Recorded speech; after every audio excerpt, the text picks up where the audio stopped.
बिस्मिल्लाहिर्रहमानिर्रहीम। अस्सलाम वालेकुम टू एवरीवन। कैसे हैं सब लोग? ठीक है। देखिए बेटा, आज हम क्लास 10 और फिजिक्स और उसका चैप्टर नंबर 12 चल रहा है और लेक्चर नंबर 11 है। और आज का जो हमारा टॉपिक है वो है जी बेसिकली रिफ्रैक्शन थ्रू प्रिज्म पर बात करेंगे हम लोग। रिफ्रैक्शन थ्रू प्रिज्म,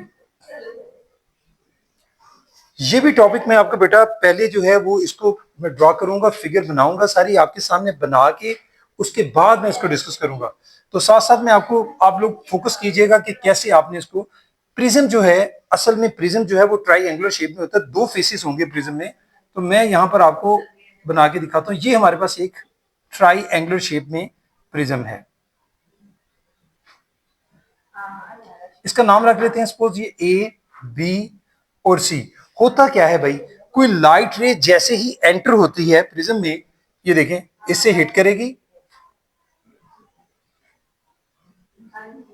ये हमारी जो है वो इंसिडेंट रे है। जब वो इससे हिट करती है तो वो बिल्कुल ट्राइंगुलर शेप में, पीछे भी हमने बात की थी, वो स्ट्रेट एंगल में, मतलब बिल्कुल सीधी इससे दूसरे एंड्स के साथ जाकर प्रिज्म की वो टकराएगी। लेकिन उसके बाद वो क्या करेगी, यहां रुकेगी नहीं, वो यहां से जो है इमर्ज कर जाएगी यूं इस तरह से बाहर। यानी यहां से आपकी लाइट रे जब एंटर होती है, तो मैं अगर यहां से एक नॉर्मल ड्रॉ करता हूं इसके साथ, तो ये जो इंसिडेंट रे है इस नॉर्मल के साथ जो एंगल बनाती है उसको क्या बोलते हैं, एंगल आई बोलेंगे। और ये आपकी रिफ्रैक्टेड रे है, रिफ्रैक्टेड रे जो इसके साथ एंगल बनाएगी उसको क्या बोलेंगे, एंगल आर। ठीक है जी, नाम इनके आप रख सकते हैं। ये असल में प्रैक्टिकल की शक्ल में भी आता है बोर्ड एग्जाम में कि आप प्रिज्म में रिफ्रैक्शन जो है प्रैक्टिकल की शक्ल में करते हैं। वो मैं आपको थोड़ा सा समझाता हूं, आप जरा समझ लीजिएगा कि कैसे किया जाता है। कि यहां पर हम लोग जो है एक सीधी लाइन पर लगा के दो यहां पर हम लोग थंब पिन्स लगाते हैं, उनके मैं सपोज नाम रख देता हूं। ये पी, पॉइंट पी पर लगाई है और ये पॉइंट क्यू है। ये जो दो थंब पिन्स हमने लगाई हैं, तो ये जो आपको यहां पर लाइन दिखाई दे रही है, मैं यहां पर दो पॉइंट लिख रहा हूं आर और एक पॉइंट लिखा मैंने एस। ये जो पॉइंट है, ये जो दो पॉइंट हैं जो मैंने डॉट्स की शक्ल में आर एस लिखे हैं, जो हासिल हुए हैं इमर्जिंग आपको रे की शक्ल में, ये कैसे हासिल होती हैं? इसका तरीकाकार ये होता है कि एक पिन यहां लगाई, एक यहां लगाई। पहले तो आपने सीधी लाइन लगा ली, देन आप कहां मूव करते हैं, आप इस प्रिज्म के दूसरी तरफ जाते हैं। जस्ट लाइक मी, जैसे मैं ये देखें प्रिज्म के इस साइड पर आऊंगा और इस साइड पर आकर मैंने यहां से व्यू करना होता है।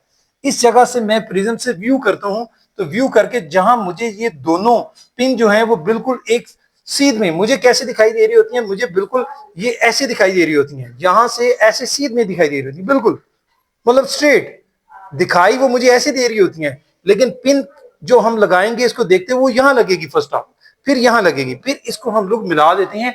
इस तरह से हम लोग इसको जो है वो परफॉर्म करेंगे। जब प्रैक्टिकल्स करवाएंगे, मैं आप इंशाल्लाह प्रैक्टिकल्स भी आपको करके दिखाऊंगा, तो इस तरह से इस प्रोसेस को जो है वो किया जाता है। अब यहां पर होता क्या है कि जैसे मैंने बताया कि जब हम इसको देखते हैं तो ये हमें इस तरह से दिखाई देती है। ये जो मैं इस लाइन को डॉटेड बढ़ा दूंगा, आगे देखें कुछ इस तरह से, कि ये हमें दिखाई कुछ इस तरह से देती है कि यहां कहीं, लेकिन पिन हम यहां लगा रहे होते हैं। ये जो एंगल है, पहले ये भी समझ लें कि यहां पर भी अगर मैं एक नॉर्मल ड्रॉ कर दूं, इस पॉइंट पर भी यहां से ये नॉर्मल, इसको मैं एन कह देता हूं, सपोज ये एन है, इसका नाम चले एम रख देते हैं इस नॉर्मल का। तो इसका भी ये जो एंगल यहां बन रहा है, ये वाला एंगल जो है नॉर्मल के साथ, ये जो इमर्जिंग रे है, इस रे का क्या नाम है, इमर्जिंग रे, इमर्जिंग रे। ठीक है, ये आपकी क्या थी, ये आपकी इंसिडेंट रे है। ये बार बार मैं आपको बता रहा हूं, ये सारी चीजें इसको आपको याद हो जाना चाहिए। ये इंसिडेंट रे है, ये जो रे है ये रिफ्लेक्टेड है, और ये आपकी इमर्जिंग रे है। अब ये जो इमर्जिंग रे जो एंगल बनाएगी नॉर्मल के साथ, ये आपका एंगल ई कहलाएगा। ठीक है, इसको आप क्या कहेंगे, ये एंगल ई है। ठीक है जी, इसके पॉइंट आप रख सकते हैं, जैसे मैंने यहाँ पर ए बी सी, ठीक है, इसको चलें आप ई कह दें। जहां पर ये हिट करके, तो यहां से ये रिफ्लेक्ट हुई, इस पॉइंट को हम ई कह देते हैं, इस पॉइंट को हम चलें एफ का नाम दे देते हैं।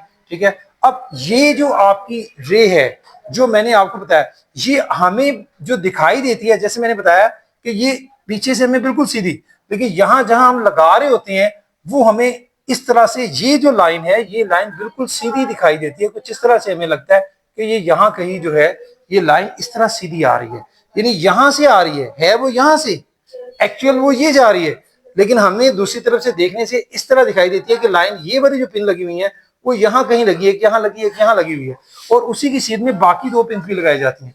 अब यहाँ पर जहां पर मैंने डॉटेड इसको पढ़ाया ये जो आपकी इमर्जिंग रे है और आपकी जो इंसिडेंट रे है, इन दोनों के दरमियान में जो एंगल बनेगा, इन दोनों के मिलने से यहाँ पर एक एंगल बनेगा, उसको एंगल ऑफ डेविएशन बोलते हैं, यानी आप इसको एंगल ऑफ डी, यानी ये आपका एंगल ऑफ डेविएशन जिसको डी से डिनोट किया जा सकता है। ये वो सारा प्रोसेस है, ये वो सारा मैकेनिज्म है जो है रिफ्लेक्शन थ्रू प्रिज्म है, जिसको आपने करना होता है।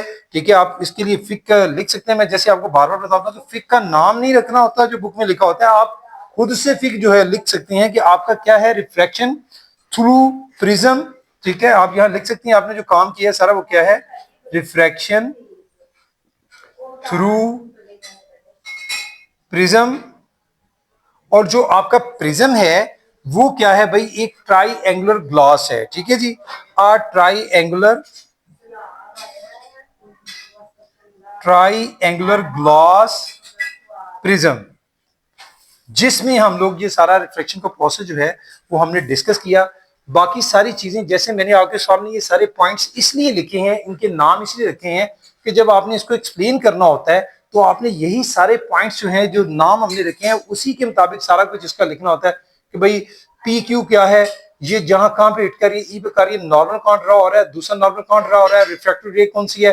ठीक है जी, कि जिस पॉइंट पर ये मिल रहे हैं दोनों, इस पॉइंट का नाम भी आप रखते हैं, ये जी है। जी पॉइंट पर आपकी इमर्जेंट रे जो है, ठीक है, जो इमर्जिंग रे है और आपकी इंसिडेंट रे एक दूसरे को किस पॉइंट पर मिलती हैं, जाकर वो जी पॉइंट पर मिलती हैं।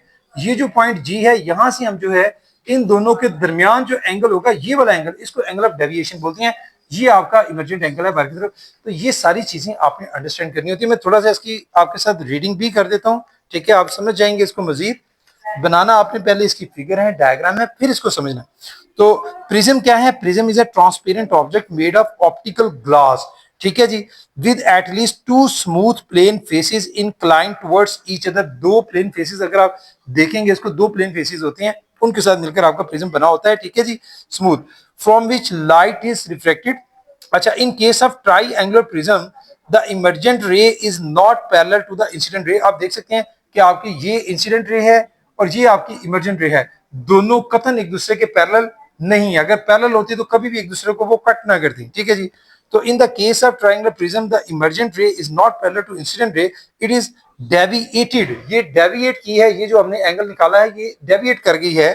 ठीक है, deviated by the prism from its original path. The incident ray PE, ये आपकी इंसिडेंट रे है जिसको क्या नाम दिया गया है, पीई। ठीक है जी, incident ray PE makes an angle of incidence I. ये एंगल आई बनाती है किसके साथ, नॉर्मल के साथ। ठीक है जी, I at point E and is refracted towards the normal N as E F. ये ई एफ आपकी रिफ्रैक्टेड रे है। ठीक है जी, तो रिफ्रैक्टेड रे मेक्स एन एंगल, और ये जो ई एफ है ये भी आपके नॉर्मल के साथ, ये जो मैंने नॉर्मल ड्रा किया है ये एंगल क्या है, एंगल आर, यानी रिफ्रैक्टेड एंगल। जो कुछ आपने काम किया वही सारा लिखना होता है। तो with the normal inside the prism, कहां रिफ्रैक्टेड एंगल बनाना है, R inside the prism. Is it clear? उसके बाद दिस रे इमर्ज, ये रे यहां से फिर आगे इमर्ज कर जाती है, ये इमर्जिंग रे आपकी बनेगी out from prism at point F. कहां से इमर्ज कर रही है, पॉइंट एफ से इमर्ज की है बाहर की तरफ। ठीक है, मेकिंग एन एंगल ई। कौन सा एंगल बना रही है इमर्ज करके, ये भी नॉर्मल के साथ जिसको हमने एम लिखा है, ये एंगल बना रही है जिसको हम क्या नाम देंगे, एंगल ई। ठीक है जी, hence the emerging ray F S, ये आपकी इमर्जिंग रे है एफ एस। ठीक है जी, is not parallel to the incident ray. यहां से हम देख रहे हैं कि एफ एस जो है वो आपकी पीई के बिल्कुल पैरेलल नहीं है, but is deviated by an angle. लेकिन ये डेविएट कर गई है और इसका डेविएट एंगल जो है वो मैंने यहां बनाया। देखें, ये पीछे अगर इसको डॉटेड बढ़ाया, इसको इंसिडेंट रे को बढ़ाया, तो ये जो डेविएट किया है इन दोनों के दरमियान एंगल, इसको बोलेंगे एंगल ऑफ डेविएशन, जिसको डी से डिनोट किया है। तो पीई जो है वो but is deviated by an angle D which is called angle of deviation. जो ये डेविएट किया है इस एंगल को हम क्या नाम देंगे, एंगल ऑफ डेविएशन। ये था भाई आपका सारा टॉपिक। आपने इसको सारी पहले फिगर बनानी है, डायग्राम बनानी है, उस पर सारे पॉइंट्स मेंशन करनी है बुक के मुताबिक। अगर आप सारे पॉइंट्स लिखते हैं, वैसे तो कोई भी पॉइंट लिख सकते हैं, मैंने इसको एबीसी सिर्फ पॉइंट्स बुक के मुताबिक इसलिए लिखे हैं क्योंकि बच्चे ज्यादा बुक से ही लर्न करते हैं, अंडरस्टैंड करते हैं, समझते हैं। अगर इसके पॉइंट्स में जो भी लिखता उसी के मुताबिक फिर आपको लिखना होता है। अगर आप बुक के मुताबिक तो फिर आप डायग्राम बुक के मुताबिक बनाएंगे, पॉइंट सारे आप एज इट इज जो है अंडरस्टैंडिंग के साथ आप लिखते हुए लर्न करने भी आपको फिर आसान हो जाते हैं। तो आज के लिए बेटा इतना ही। Thank you very much.